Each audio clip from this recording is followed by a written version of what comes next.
Hello, ma'am. As we were talking about cognitive deficits and cognitive reserve, so many research show a link between aging and cognitive decline.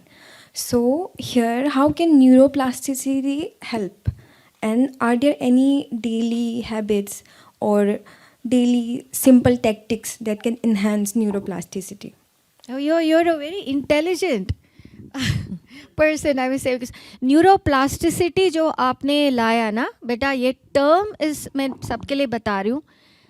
Neuroplasticity is a mechanism जो brain कोई problem हुआ, उसको injury हुआ, brain attack हुआ, कुछ भी हुआ, compensate करती है अपने आप.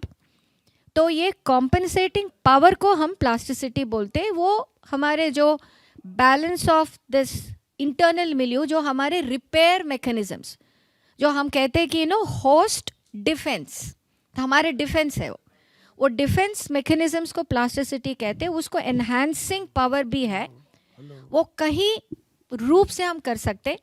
उसमें हमारा योगा भी आ जाती है. पर again nutrition, sleep and certain amount of जो एक्सरसाइज रेजिम्स जो कहते हैं, एक स्टिमुलेशन टेक्निक्स भी है. और अगर उसके बारे में हम बात करें तो अगेन बहुत सारे एडवांसेस है. खास तौर के अगर एग्जांपल हम ले लें, कॉग्निशन को छोड़ के, किसी को पैरालिसिस हो गया, लकवा हो गया, वो अपाइज हो गया, वो लोग कहते हैं अब फिजियोथेरेपी करो, एस्पिरिन खाओ, बस और कुछ नहीं हो सकता ना.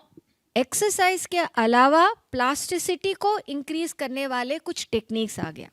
उसमें ब्रेन स्टिमुलेशन वाला आ गया, नॉन इन्वेसिव, मतलब अंदर कुछ नहीं डालेंगे, ऊपर से ही कर सकते. तो इस तरह के काफ़ी सारा मैकेनिज्म्स आ गया जिससे प्लास्टिसिटी बढ़ता है. ना कॉग्निशन, तो कॉग्निटिव डोमेन में मैं आपको कहना चाहती हूँ कि मेमोरी एक ही चीज़ नहीं है जिसमें आप कह सकते हैं कि डिमेंशिया है या नहीं. कॉग्निटिव डोमेन्स 6 है, मेमोरी एक है, उसके अलावा हमारा एग्जीक्यूटिव फंक्शन है, हमारा लैंग्वेज है, जो आप आप सोचते हो, समझते हो, क्या शब्द मुझे यूज़ करना है, कैसे मुझे उसको आपके पास कैसे पहुंचाना है. एग्जीक्यूटिव फंक्शन है. हमारा इमोशनल हेल्थ भी है. So there is an emotional IQ, इसको EQ बोलते. It is not just IQ, intelligence नहीं, इमोशनल कोशेंट. तो उसमें हमारा पर्सनालिटी, हमारा बिहेवियर आती है. तो ये डोमेन्स में मेमोरी के अलावा ये बाकी दोनों में भी कुछ प्रॉब्लम हुआ, आपकी दिनचर्या में वो असर कर रही है, तो भी एक कॉग्निटिव प्रॉब्लम आ सकता है. तो कैसे हम इसको प्रिवेंट कर सकते हैं?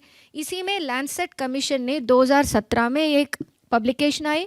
उसके अलावा रिसेंटली भी उसको अपग्रेड हुआ और इसमें पता चला कि आपके अर्ली स्टेजेस में, मतलब आपके चाइल्डहुड में कितना आपका एजुकेशन होगा, कितना आपका स्किल डेवलपमेंट होगा, ओके, और आपका इमोशनल हेल्थ कैसा रहेगा, वो एक बेसिस बढ़ता है. मिड लाइफ, आप मिड लाइफ के maybe now I should say maybe 35 years onwards mid life में most important is again a social connect. Diabetes, blood pressure, ये सब हो तो आपको कम करो भैया. स्मोकिंग मत करना, शराब को देखना भी नहीं है, complete. I don't believe in alcohol and what ever quantity. And जो हियरिंग की प्रॉब्लम है, हियरिंग की प्रॉब्लम अगर आ गया तो डोंट इग्नोर इट. बहुत लोग इग्नोर करते हैं कि यहाँ से सुनाई दे रहा है, यहाँ से तो सुनाई दे रहा है ना, और ये वाला. सो ये मिड लाइफ में वो है. एंड लेट लाइफ में अगेन ये सब भी तो है, पर सोशल कनेक्ट बहुत बड़ा बनता है.